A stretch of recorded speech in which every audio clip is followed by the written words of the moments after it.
I would like to get to know if you could be the kind of girl that you could get down for. 'Cause when I look at you, I feel something. Hi guys, welcome back to my channel. Please don't forget to like, share and subscribe. Tell your friends so they can tell their friends so we can all be friends. If you are new to this channel, my name is Bitumela Mudise and welcome. If you are a returning subscriber, my regular, my day one, my tribe, the ones who have subscribed, welcome back, my babes. And without wasting any time, let's get into the video.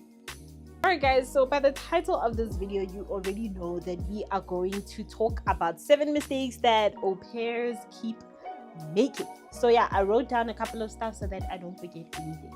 So first things first is not making enough research on host family. Guys, make your research clean. We did not go to the extent of like even sometimes checking out their social media accounts,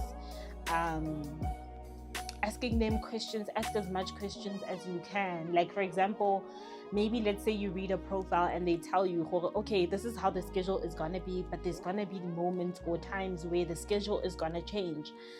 Maybe very rarely or sometimes or occasionally.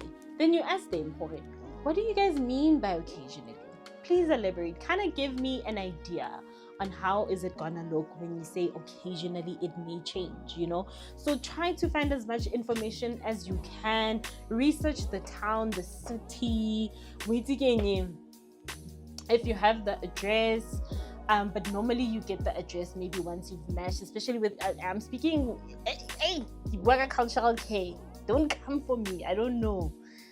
But like a cultural care, you only get to know the people's like what's this basically the actual home address once you've matched with them. That's when it appears on the thingy, but you just know which town or city, you know, which city they come from. They're from Denver, they're from, you know, or town or whatever, but there's like some sort of information that oh, this person is from New York, or oh, this person is from wherever, right? But ask them questions like, how far away do you live from New York City? So you kind of have an idea.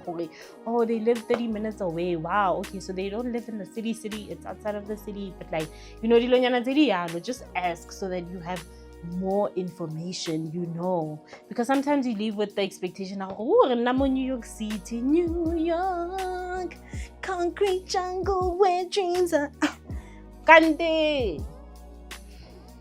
How benekant, you know? So ask so that you know. You must ask so make sure that you get information. Basically, make your research on the family. What do they do? You know, how you know, what is their work schedule? And like, I'm not really just ask them, especially relating to you. Work schedule, I don't care, hit or miss, it is what it is, but try to find as much information, you know, especially if they like telling you, oh, really doctor, or we work in military, or we do this or we do that, because you know the schedule they change all the time. So, you know, just to give you an idea, you know. And also guys, another thing that I wanted to say, it's okay if you don't feel comfortable with your schedule changing over time. Like, it's okay, honest and just say, although maybe even asking for a rematch or whatever, but it's okay to be true to yourself, because this whole thing, you know, 8 to 7 to 4, for example, 7 to 4, and then all of a sudden, oh no, you need to be flexible, but they never told you about it. No, I came here because your schedule said X, Y, and Z, and they should respect that, you know. So be honest and say, I don't like this, stop it. Anyway, the second thing is basically ignoring the au pair contract. Guys, you guys need to read to understand, so you know what you're getting yourself into. Don't be like me. The first time I was an au pair, not now. Now I know what I got myself into. But the first time when I was an au pair, ooh, guys, the agency will be telling you guys, oh my god, you're gonna travel every weekend or whatever, and when you know. And I also worked for this other family that told me, Hore, I will really work on weekends, you know. Mara, shem ne ba mperekisa that whole thing, ya Hore, one day off, half day, that mess. I don't want that. I don't know what that is. I don't know. I don't want that thing. I really don't want that thing. I don't even want to understand how it goes because it's not my portion. I gave up. Right now, I have a very amazing family. I work for them Monday to Friday. Saturday, awful. The other Friday, in the 4th of July, they were like, you're not working that Friday, 4th of July, go and enjoy yourself. Corey! But I never some fancy holiday, but I didn't care, you know, because I mean, there's nothing really to do with them. Like, come on. Mara, this one, they're so very considerate. So, guys, make sure you understand the OPay contract when you come here on a very serious note. Know what you're getting yourself into because there's certain things that they say that you can and cannot do. Like, oh, you can't go and work, you know, for somebody else. Do X, Y, and Z. You need to work for that family. You can't do any other jobs. You can't aim. You're signing that contract. So when how you go agency, wait, I'm so tired because sometimes I work there and then you're in trouble. They might send you home. So understand your contract. Then you know what you're getting yourself into, you know, and stand by it. Because when you make your bed, lie in it. So okay, but honestly, on a serious note, read to understand your contracts. That's another mistake that a lot of OPs keep on making. The third thing that we're going to be talking about is blurring boundaries. Guys, people that you work for, in as much as you guys might have a very friendly relationship and it feels like they're your friends, know that there's boundaries. There's certain things that you can and cannot do. Like, respect them. In as much as you want people to respect you, respect them back. Like, don't get too comfortable now. You're not doing the things you used to do when you got here because now you're so comfortable, you're so lazy. Remind yourself, oh, this is work and I need to act accordingly and I need to do things accordingly and I need to receive my money. I get so then I need to do the things that needs to be done to get that money. Understand that?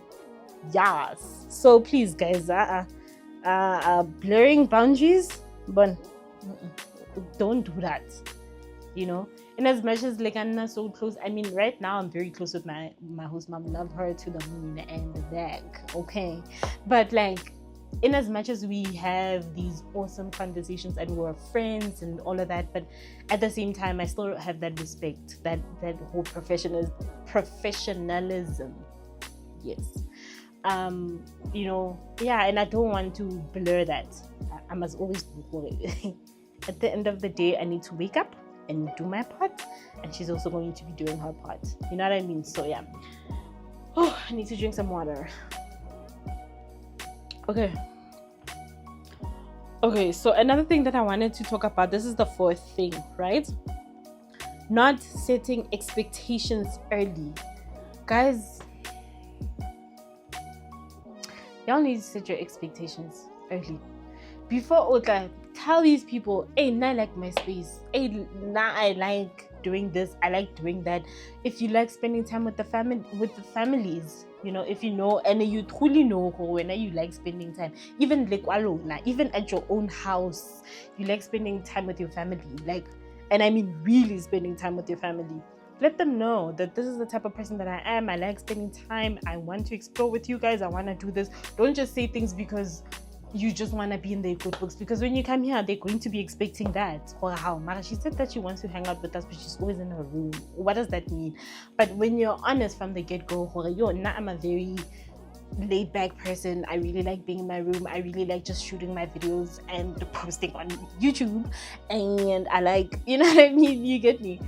You're very honest. So look how those things start happening. They're not shocked because they know that you are this type of person. You know, for example, my host family wanted somebody that is very independent, like somebody that is not going to depend on them to explore and have fun. They just do their own thing. Like right now, I have like a mini apartment. I have my own kitchen. I have, you know, bedroom, a bathroom, whatever. You know, I can leave here downstairs without leaving inside the house. Like I have my own separate entrance. I can go to my car at any time.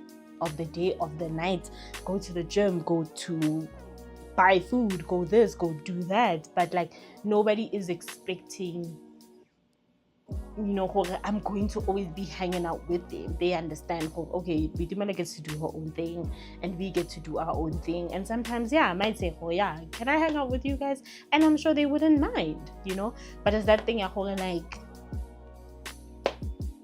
you know, like I just do me. And I really like just spending time with myself. And they like spending time with themselves and the kids, and, you know. And then we love each other, like we're good. But it's just one of those, like, you know, set your expectations so that people know. Right? Get at the space. You know, it's not a shocker, it's not a big deal. So set those expectations early so that they know. So that if anything happens, you're like, but I told you guys that this is the type of person that I am. You know what I mean? So now I was always constantly telling these people, oh, this is what I like. I like my own space. Even the previous family from this one, I told them, yeah, I like my space. I like being in my room. Yes, you guys may see me occasionally from time to time hanging out with you guys, but for the most part, I like my room. And when I started showing them, oh, I like my room, it became a problem. We feel like we don't see you. But I told you guys, expectations were set. But we're not going to dive into that. It is what it is. Anyway, so the fifth thing that we're going to be talking about is overworking without speaking up. Guys, speak for yourself, because if you don't, nobody's going to speak for yourself. And you know what you're going to end up doing? Calling your friends, calling everybody else, and telling them that you are tired, that you want to go home, that you this, that, and the third. No, my babes. Speak up for yourself. Tell them, I feel tired, I feel drained, this is not for me, I don't want any extra money, I don't want this, I don't want that. Anyway, your agency doesn't want you to be getting extra money, so keep that out of your mind, okay? Just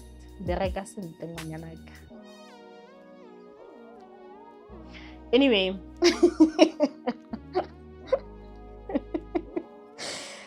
Yeah, no, speak up for yourself, you know. There's another thing that I really wanted to touch on when I'm talking about here, speaking overworking without speaking up, is also time. Learn to count your time, your hours, even though more that calendar, because, you know, families are different. Some families use the whole app calendar, they use, you know, different methods. They write down, they do this, but calculate, because that other family that I used to work for before this one that I extended with, that other family, guys, they would write and say, okay, 10 hours. Mara, when you calculate, you will find that you're working 15 hours or something. So you must learn to calculate your hours, learn to check if everything is according, you know, because I would ask them, like, oh, I think you made a mistake, because here it's 15 hours, but it's written 10. So speak up for yourself. Speak up for yourself. You feel scared, you feel angry. That's why sometimes I feel like au pairing, I wish people would do them in like their late 20s, when maybe because sometimes you're a baby and like you're scared of speaking up for yourself, and you work at that. Understand, I get to judge because some of you guys are, you know, very much matured in your early 20s. Like, no judgment. I'm just saying that some of us, me and the other ones, you know, we were such babies that we couldn't even speak up for ourselves, you know. So yeah, man, yes, just calculate your hours. Learn to know, okay, I don't work more than 10 hours in a day, and I don't work, you know, more than 45 hours in a week. So at least they rather have that whole schedule. It's like 9 hours, you know, 9 Monday to Friday, it's 45, you know what I mean? So I don't know, man. Yeah, learn to calculate your hours. Learn to you'll thank me later.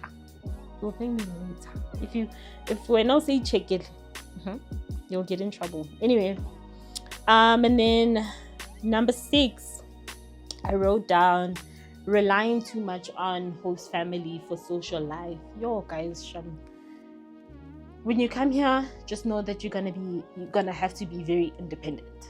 Do things for yourself. Yes, you might be lucky enough to have a family that wants to explore with you and show you the town, and every weekend you guys are going and rolling together, and they don't expect you to work, you know, because some people, they would be like, yeah, come with us, but at the end of the day you find yourself working. So, you know, having that relationship where it's like they understand you're not working, if you want to help, then you help, you know. But don't rely too much on your host family. Like when I came here, I think I mentioned it somewhere in the video, ne? Hopefully not, but I think I said it fully. You know, my host mom did mention one thing that she's hoping to have out of an au pair is somebody very independent, like not relying on, you know, the host family to show them around and whatever, because they cannot give that to their au pair, to be honest, you know, because it's already hard for them, because, you know, some days they just chill, they're pretty laid back like me. Some days we're all in the house, but I don't see them because I'm down here just chilling, doing me, going out, coming back, whatever, or going upstairs and actually chilling with them. Sometimes I do. But, you know, and I love the fact that they give me that whole thing. You can come anytime you want to hang out with us. You don't, that's okay, you know. But don't rely too much on host family for social life. Do it for yourself. Find friends. Go by yourself.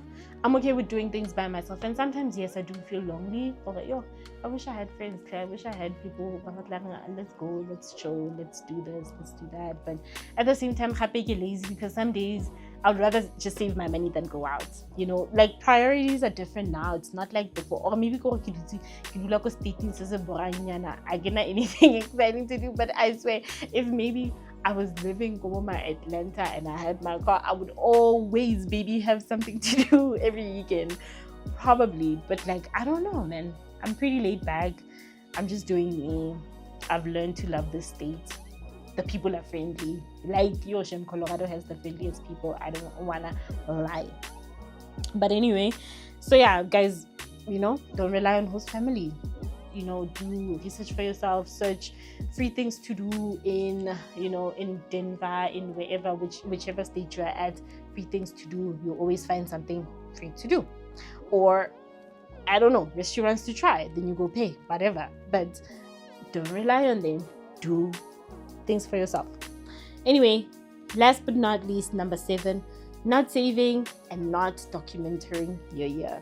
Guys, it's important to always take pictures of yourself. One day when you're a grandmother and you're showing them bona negilo hot girl. Ka 1976 2020 negilo hot chick. Nako ke 21 2050 ne. You must document your life, man. Document, keep some pictures, print them out, create a diary. You know, it's the same thing that our grandparents did. On the trees. You know what I mean? Yes, those ones never document their lives, and then I wonder, wow, everybody got a chance more life in. So document your life, take some pictures, make some memories for yourself. I feel like YouTube low-key is like my diary. Like, then I be documenting myself and putting it out there. Yes, I'm helping upcoming, you know, au pairs and current au pairs and whatever. And eventually I'm gonna hop out of that whole thing, au pair, and talk about other things. So I hope that you are enjoying me as a person and not just my content as an au pair. Because we're eventually heading out of that. Not now, but eventually. Just saying. But yeah, and also not saving, guys. Always save, you know, always save, because you never know. Sometimes opportunity comes where you can study, or your host parents can host you, or, you know, different kinds of opportunity, or you get married, or, you know, there's a lot of things that may happen. But always just save money, just to be safe, in case maybe Vela, you're done with your year and you go home, you know, you have something to have now while you're looking for something. Because in South Africa, it's not easy getting a job right now. Let's be very honest. When I went back home, I struggled about a year, to find something. And then my brother had to ask somebody from work to kind of help me get something from work. So yeah, it's just one of those, you know. Keep on pushing. Do you, bruh, you know, get yourself a job. Like, save money, you know. I don't know, but like just save as an pay. Save, yes, spend, have fun, travel, do all those things, but save some of the money, you know, and pay tithe. I need that own advice for myself. I also need to pay tithe, but if you're a Christian, pay tithe. I get to get a religion thing. I can't speak for them. I don't know, but I know for the Christian honeys, for the Christian girlies, for the Christian men, gentlemen, pay tithe. But yeah, anyway, if you got to this part of the video, just comment true tribe. Then I know my baby's got to the end, you know. But yeah, I love you guys so much, and thank you so much for the constant support, for watching my videos till the end, for subscribing, for liking, for commenting. I love you, my babies. Thank you so much. But yeah, without wasting any time, never forget, appreciate your life, show gratitude at all times. God loves you and I love you, and I will see you in my next video.